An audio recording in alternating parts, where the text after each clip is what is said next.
नमस्कार विद्यार्थी मित्रांनो, welcome to virtual learning. We are learning the new dress written by Virginia Woolf. मित्रांनो, आपण 3 भाग पूर्ण केले. आता हा 4था भाग. आणि last time in last part we are here, that is of the last line of this page. Here, amazing to think how much humiliation and agony that Mabel received in that party, and Mrs. Holman conversation that was going on. Mrs Holman ह्या तिच्या सोबत बोलतायत, तिला विचारतायत, उलट सुलट काय काय विचारतायत, आणि हे तिला आवडत नाहीये. आणि ती त्या आरशामध्येच बघते, आणि त्या ठिकाणी बघा वेगवेगळ्या गोष्टी त्या करतायत.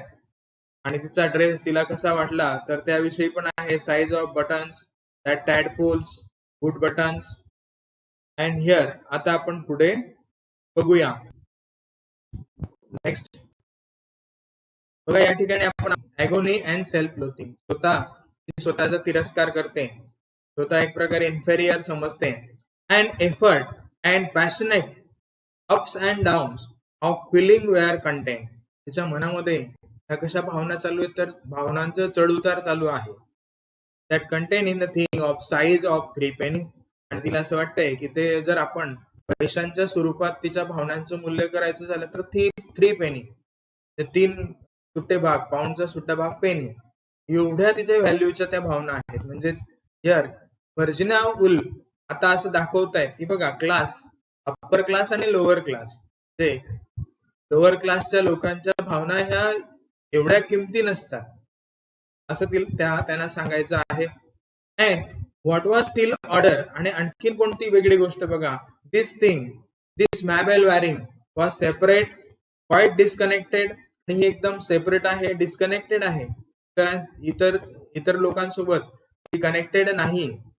पार्टीमध्ये रिच क्लास आहे, लोक आहेत, त्यांना ही जॉईन नाही होते, कारण आता तिला असं वाटतंय की आपण कमी आहोत, आपल्यामध्ये काहीतरी कमतरता आहे. And though Mrs Holman black button. आणि बघा, तिथं मिसेस हॉलमन यांना ब्लॅक बटन असं म्हटलंय, was leaning forward and telling her how her eldest boy had stain his heart running. आणि त्या वाकून सांगतायत बघा की तिचा मोठा मुलगा तो कसा त्रास देतो, कसा टेन्शन देतो, वगैरे वगैरे. शी कुड सी हर. मॅबेल हे बघते तिला, क्वाईट डिटॅच. हे मॅबेल सुद्धा कशी आहे तर क्वाईट डिटॅच, अगदी अलुप्त आहे, वेगळी आहे. ती लुकिंग ग्लास, ती आरशातच बघते, आणि तिच्या मनात वेगळे विचार चालू आहे. And it was impossible that the black dot, म्हणजेच त्या मिसेस हॉलमनना सांगणं, लिनिंग फॉरवर्ड. आणि ते आरशात असल्यामुळे तिला आणखीन मध्ये घुसता येत नाहीये, लांबूनच ती सांगते. आता ते आरसा आणि आरशा समोर मॅबेल, आणि मध्ये काय अजून परत ही फेस टाकणार, तोंड टाकणार असं नाही, तर ती हातवारे करून सांगते बघा, लिनिंग फॉरवर्ड. शी कुड नॉट जेस्टिक्युलेटिंग. आता काय हातवारे करते, जेस्टिक्युलेटिंग म्हणजे हातवारे करून सांगणे, body parts, movements of body parts. Should make yellow dot sitting solitary. आणि येलो डॉट म्हणजेच आता इथं मॅबेलला म्हटलंय, ती शांत बसलीये, सॉलिटरी, एकाकी बसलीये, सेल्फ सेंटर्ड, आत्मकेंद्रित झालीये. Feel what the black dot was feeling. तिला हे जाणवतंय what the black dot was feeling. ते येट दे प्रिटेंडेड, दोघेच्या दोघं एक प्रकारे बहाना ते करतायत एकमेकांना, ते जाणवतंय, पण ते मॅबेल तिच्याकडे लक्ष देत नाही. So impossible to keep boys. आणि तिला असं वाटतंय, so impossible to keep boys quiet, मुलांना शांत ठेवणं म्हणजे फारच अवघड काम आहे. Was that the kind of thing one said, दोघांपैकी एकाने सांगितलं. Next. And Mrs Holman who could never get enough sympathy and snatch what little there was greedily. आता मिसेस हॉलमनना काही आणखीन काही घेता आलं नाही, सहानुभूती मिळवता आली नाही मॅबेलची, पण ती जेवढी सहानुभूती मिळवते तेवढं मिळवण्याचा प्रयत्न करते. एक ग्रीड, अधाशीपणे, लोभीपणे, as if it were her right, आणि असं काही तिचा अधिकार आहे. But not deserve so much for there was her little girl. बघा, पण तिला काही, but she deserve so much for there was her little girl who had come down this morning with a swollen knee joint. सकाळी असं झालं होतं, ती सांगते की बघा, ती पण त्याच लायकीची आहे हॉलमन. का बघा, तर तिची मुलगी खाली आली आणि तिने काहीतरी पडली आणि गुडघा फोडून तिचा गुडघा सुजलाय, swollen knee joint. टूक दिस मिझरेबल ऑफरिंग, आणि ही ती मॅबेलला सांगते. And look at it suspiciously, आणि तिच्याकडे शंकेने बघते. ग्रजिंगली, रिझेंटफुल म्हणजे रिलेक्टंट, नाराजीने बघते. As if it were half penny, as if it were half penny when it ought to have been a pound and put it away in her purse.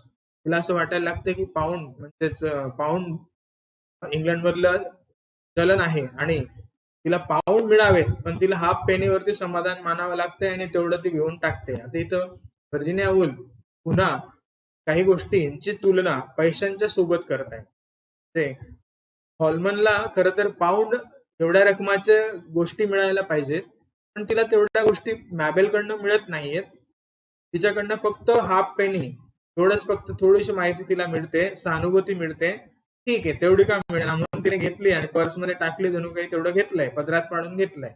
Most put up it mean miserly though it was, जरी हे कंजूशीचं असेल तरी. Times being hard, so hard, ती म्हणते हो वेळ खूप कठीण आहे बाबा, असं ती म्हणते. Very hard. And she went, आणि ती निघते बघा. Creaking injured Mrs Holman, creaking कशी जाते बघा, making harsh sound. Creaking Mrs injured Mrs Holman about the girl with the Solan नी जॉईंट. आता त्या मुलीविषयी तिला माहिती आहे, मॅबेललाही माहिती आहे, तिची मुलगी सोलन नी जॉईंट, तिच्याविषयी तिला टोमणा मारते. It was tragic this greed, ती म्हणते हो खरंच दुःखद आहे बाबा. This clamour of human beings, this is the clamour of human beings, म्हणजे एकमेकांना ते सांगतायत. And this is the clamour of human being like a row of cormorants, आणि ही माणसाची स्थिती कशी तर like a row of cormorants. तर कॉर्मरंट्स म्हणजे काय, समुद्रात उडणारे पक्षी, म्हणजे जे समुद्रात डाय मारतात आणि मासे पकडतात. आणि they are barking and flapping, ते वरती आकाशात उडतायत आणि आवाज करतायत. Their wings of sympathy, their wings of sympathy म्हणजे ते एकमेकांना सिम्पथी घेण्याचा प्रयत्न जणू काही ते करतायत. म्हणजे इथं मिसेस हॉलमन आणि Mabel. It was tragic, could one have left it and not merely pretended to feel it. आणि सगळ्यांना ते माहिती आहे, दोघांनाही माहिती आहे, दोघे ते एकमेकांकडे जणू काही बहाणे करतायत. ड्रिंक, शी कुड not drink out one drop more. आता बघा, तिने जो ड्रेस परिधान केलाय त्याच्यावरती ती आणखी एक पाण्याचा थेंब सुद्धा घेऊ शकत नाही, असा याचा शब्दशः अर्थ. पण मित्रांनो बघा, तसं नाही. तर तिला जे दुःख झालंय त्या ड्रेसमुळे, आणि त्या दुःखामुळे ती पूर्ण भिजून गेली, आणि आणखीन एक पाण्याचा थेंब म्हणजे आणखीन दुःख ती घेऊ शकत नाही, एवढी दुःखी ती झाली आहे. ती वॉन्टेड इट ऑल, तिला खरं तर सगळं तिलाच घ्यायचंय. ऑल हरसेल्फ, स्वतःसाठी. ती न्यू, तिला माहिती माझं दुःख मीच घेणार आहे. ती kept on looking into the glass, आणि आरशात ती बघते. Dipping into the dreadfully showing a blue pool, आणि तिला आरशात सुद्धा एक तळ दिसतंय पाण्याचं, निळ्या रंगाचं, आणि तिला असं वाटतंय की आपण त्या तळ्यात बुडतोय, असं तिला वाटतंय. तिची कल्पना बघा. दॅट शी वॉज कंडेम डेस्पाइज, आणि ह्याचा ती तिरस्कार करते. डेस्पाइज म्हणजे तिरस्कार करणे, हेट. कंडेम म्हणजे सुद्धा धिक्कार करणे. Left like this in a backwater, left like this म्हणजे तिला असं वाटतंय की एखाद्या समुद्राच्या बॅक वॉटर मध्ये आपण जसं मागे जावं तसं आपण फेकलं जातोय. Because of her being this being this because of her being like this a people vacillating creature, आणि ती कशी तर दुर्बळ आहे. वॅसिलेटिंग क्रिएचर म्हणजे दोलायमान स्थितीमधली अशी ती आहे. करायचं की नाही, हे करायचं की ते करायचं, त्या पद्धतीची ती आहे. टिमिड, भित्री पण आहे, वीक कॅरेक्टर आहे. And it seem to her that yellow dress was penance which she had deserve, आणि तिला असं वाटतं की येलो ड्रेस हा एक प्रकारचा आपल्याला पेनान्स आहे, म्हणजे आपल्याला शिक्षा आहे, आणि ती शिक्षा घेण्याच्या लायकीची आहे असं तिला वाटायला लागतं. As if and if she had been dress like Rose Shaw in lovely, तिला वाटते आता आपण जर रोज शॉ सारखं चांगलं सुंदर ड्रेस घातला असता तर. Clinging green with ruffle of sawn down, आणि मस्तपैकी असा झालर असलेला ग्रीन अशा झालरचा किंवा हंस पक्षाच्या मानेवरील ते पिसांचा असा खाली येणाऱ्या, तसं जर आपण केलं असता तर रफल डाऊन पक्षांच्या, त्या हंस पक्षाच्या प्रमाणे. She would have deserve that, कदाचित तिला तो सन्मान मिळाला असता. And she thought that there was no escape for her, none whatsoever. आता तिला वाटतंय यातनं काही सुटका नाही, जसं जो तिला दुःख झालंय त्यातनं सुटका नाहीये आणि ते दुःख तिला सहन करायचंय. But it was not her fault all together. पण हा तिची काही चुकी नाहीये.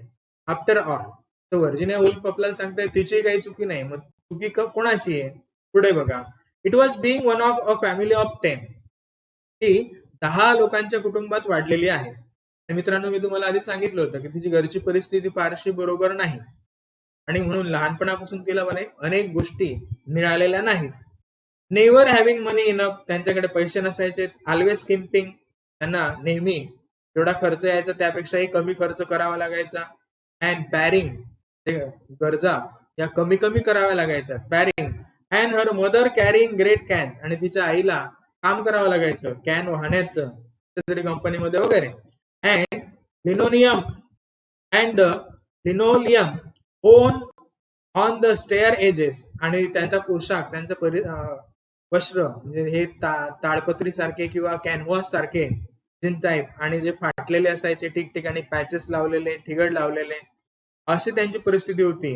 And or sordid little one. आणि खूपच अशी दुःखद घटना त्यांच्या कुटुंबात घडते. Here we are the catastrophic the domestic tragedy. काय झालं बघा. Little tragedy domestic after another nothing catastrophic. The sheep farming failing. त्यांच्या जे काही मेंढ्या होत्या त्या मेल्या. काहीतरी प्रॉब्लेम आला, शेती असेल आणि म्हणून त्या मेल्या. काहीतरी दुर्दैवी घटना घडल्यात, मेंढ्यांचं फार मोठं नुकसान झालं. आणि त्यामध्ये काय झालं. But not utterly. Her eldest brother marrying beneath. आणि आणखीन तिचा भाऊ, मोठा भाऊ, त्याने मॅरिंग लग्न केलं बेनिथ हिम. म्हणजे त्यांच्यापेक्षा कमी दर्जाच्या असलेल्या मुलीसोबत लग्न केलं. But not very much. त्याला पण काही मिळालं नाही, त्याचंही जेमतेम. There was no romance. आणि त्यांच्या कुटुंबामध्ये रोमांस असं काहीच नाही, आनंदी असं काहीच नाही. Nothing extreme about them all. तर असं काहीच नाही. ते पेटर्ड आउट रिस्पेक्टेबली.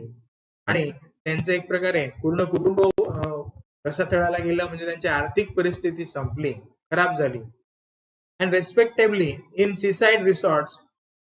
बघा. Every watering place had one of her aunt. आणि प्रत्येक सीसाइड रिसॉर्टला तिची आत्या असते. प्रत्येक याला ठिकठिकाणी पाणथळ भागात. Even now asleep in some lodging. आणि त्यांना झोपायला पण जागा नसायची. कदाचित इकडे तिकडे कुठेतरी ते ऍडजस्ट करायचे. With the front windows not quite facing the sea. आणि परत त्यांच्या फ्रंट विंडो ह्या फेसिंग द सी म्हणजे समुद्राच्या समोर नसायच्यात किंवा विंडोज नसायच्यात. छोटस घर, त्यात त्यांना भागवावं लागायचं. That was so like them. They had squint this things always. आणि एवढं त्यांना सगळं भागवावं लागायचं. स्क्वेंट म्हणजे ऍडजस्ट करावं लागायचं. And she had done the same. She was just like her aunts. आणि तिला पण तसंच करावं लागायचं जसं तिच्या आत्यांना करावं लागलं. For all her dreams of living in India, married to some hero like Sir Henry Lawrence. स्वप्न होतं बघा मित्रांनो की भारतात सर हेनरी लॉरेन्स सारख्या श्रीमंत मुलाशी लग्न करावं. हेनरी लॉरेन्स कोण तर बघा, ब्रिगेडियर जनरल या ठिकाणी दिलंय. Henry Lawrence sir brigadier general was British military officer and surveyor, administrator and statement in British India.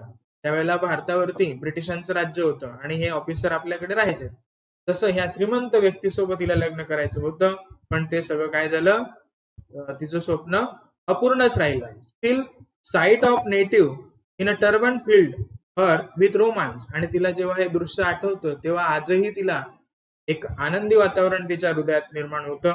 And had failed utterly. हे स्वप्न पूर्ण फेल झालं. ती हॅड मॅरिड ह्युबर्ट. आणि ती आता कोणाशी लग्न केलं तर ह्युबर्ट नावाच्या व्यक्तीशी. With his safe permanent underline job in the law courts. आणि याला एक लॉ कोर्ट्स मध्ये परमनंट जॉब आहे आणि परमनंट जॉब असलेल्या व्यक्तीशी तिने लग्न केलं. They had manage tolerably in a smallish house. आणि ते आता छोट्याशा घरात मॅनेज करतायत. छोटस कुटुंब, छोटस घर. Without proper maids. त्यांच्याकडे नोकर नाहीत. मेड म्हणजे नोकर. Hash when she was alone or just bread and butter.